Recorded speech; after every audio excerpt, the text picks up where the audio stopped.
സംഭാവനയുടെ പേരിൽ അയോധ്യയിൽ നടന്നത് രാജ്യം കണ്ട ഏറ്റവും വലിയ പകൽക്കൊള്ളയാണ്.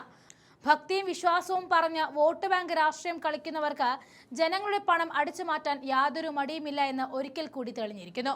അയോധ്യ രാമക്ഷേത്ര സംഭാവന കൊള്ളക്കേസിൽ പ്രത്യേക അന്വേഷണ സംഘത്തിന്റെ അന്തിമ റിപ്പോർട്ട് ഈ വെള്ളിയാഴ്ചക്കകം സർക്കാരിന് കൈമാറുകയാണ്. പ്രാഥമിക റിപ്പോർട്ടിന്റെ അടിസ്ഥാനത്തിൽ ചില പ്രതികളെ ഇതിനകം തന്നെ അറസ്റ്റ് ചെയ്തിട്ടുമുണ്ട്.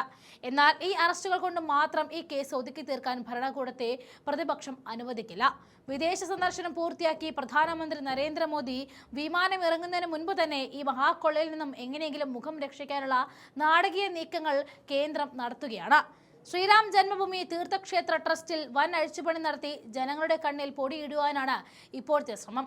കോടിക്കണക്കിന് രൂപയുടെ കാണിക്കപ്പണവും സംഭാവനകളും വൻതോതിൽ തട്ടിയെടുക്കപ്പെട്ടുവെന്ന് അന്വേഷണ സംഘം തന്നെ കണ്ടെത്തിയ സ്ഥിതിക്ക് ട്രസ്റ്റ് പുനഃസംഘടനയെല്ലാം മറിച്ച് കുറ്റവാളികളെ ജനങ്ങൾക്ക് മുന്നിൽ പരസ്യമായി തൂക്കിലേറ്റുകയാണ് വേണ്ടത്. ഈ അഴിമതി BJPക്കും യോഗി സർക്കാരിനും ഉണ്ടാക്കിയിരിക്കുന്ന രാഷ്ട്രീയ പ്രതിസന്ധി ചെറുതല്ല. അതുകൊണ്ട് ഈ കൊള്ളക്കെതിരെ ശബ്ദമുയർത്താൻ അയോധ്യയിലെത്തിയ കോൺഗ്രസ് പ്രതിനിധി സംഘത്തെ യോഗി ആദിത്യനാഥിന്റെ പോലീസ് ക്രൂരമായി തടയുകയും അറസ്റ്റ് ചെയ്യുകയും ചെയ്തിരുന്നു.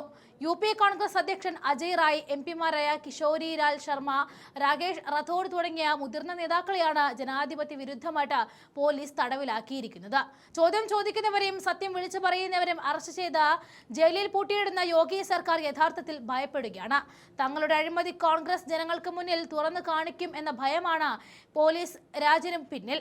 ദൈവം ഏതെങ്കിലും ഒരു രാഷ്ട്രീയ പാർട്ടിയുടെയോ പ്രത്യയ ശാസ്ത്രത്തിന്റെയോ മാത്രം സ്വത്തല്ല എന്ന കോൺഗ്രസ് നേതാക്കൾ കൃത്യമായിട്ട് മുന്നറിയിപ്പ് നൽകുന്നുമുണ്ട്. അയോധ്യയിൽ ജനങ്ങളുടെ പണം കൊള്ളയടിച്ച കപടഭക്തർക്ക് യഥാർത്ഥ ജനങ്ങളെ ഭയമാണ്. ഇത്തരം ഭീഷണികൾ കൊണ്ടോ പോലീസ് കാവൽ കൊണ്ടോ കോൺഗ്രസിന്റെ പോരാട്ട വീരത്തെ തളർത്താമെന്ന് ആരും മോഹിക്കേണ്ട എന്നാണ് കോൺഗ്രസ് ഇവിടെ ശക്തമായിട്ട് പറയുന്നത്. പ്രതിപക്ഷ പ്രതിഷേധം ശക്തമായതോടെ അയോധ്യയിലെ സുരക്ഷാ ക്രമീകരണങ്ങൾ പോലീസ് കർശനമാക്കിയിരിക്കുകയാണ്. ഭരണം നടത്തുന്നവരുടെ നെഞ്ചെടുപ്പ് കൂട്ടിക്കൊണ്ട് ഈ അഴിമതിയുടെ യഥാർത്ഥ സൂത്രധാരന്മാരെ പുറത്തു കൊണ്ടുവരും വരെ കോൺഗ്രസ് ഈ പോരാട്ടവുമായി മുന്നോട്ട് പോവുക തന്നെ ചെയ്യും.